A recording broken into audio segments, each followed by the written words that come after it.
Do you think chants like "from the river to the sea" should be banned, much like the Nazi salute? Look, I do, because it is a call for the destruction of Israel. Also, chants like intifada, calling for a global intifada, is calling for a terrorist uprising or a terrorist attack on Jews, no matter where they are around the world.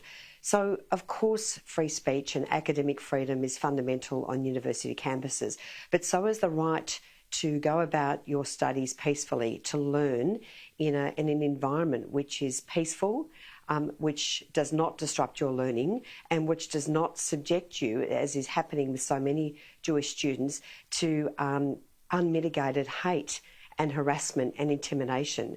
That simply cannot be tolerated.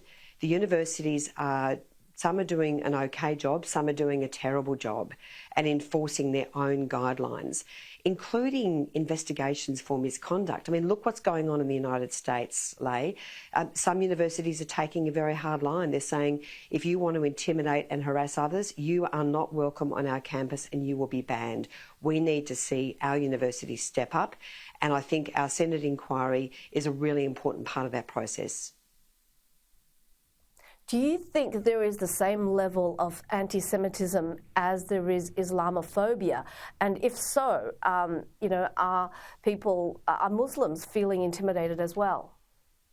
Or just as many Muslims, shall we say? We are not seeing complaints of Islamophobia on Australian university campuses.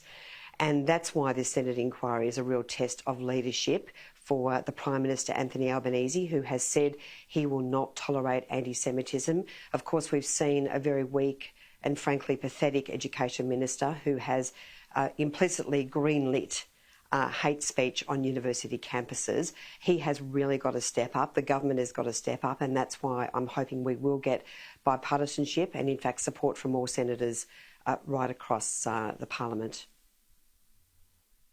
So if you're a uni student, or if you're parents of a uni student, how should you be behaving when it comes to peaceful protests, when you feel very strongly about this war?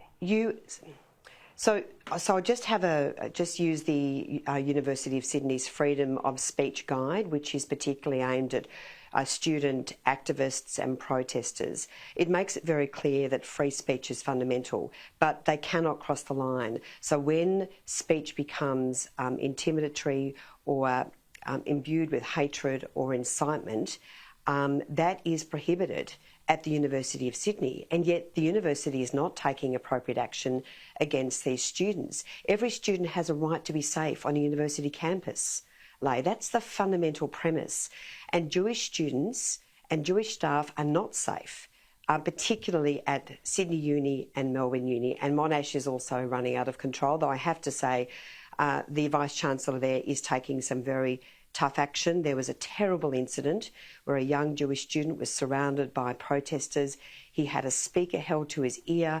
This was verging on assault, and the university has referred this to police and is now investigating those students. So the university vice-chancellors have got to step up, and the Senate inquiry has got to look at what else we can do to make sure that every single student in this country is safe on a university campus. For sure. Thank you so much for your time today. And that's Shadow Education Minister Sarah Henderson.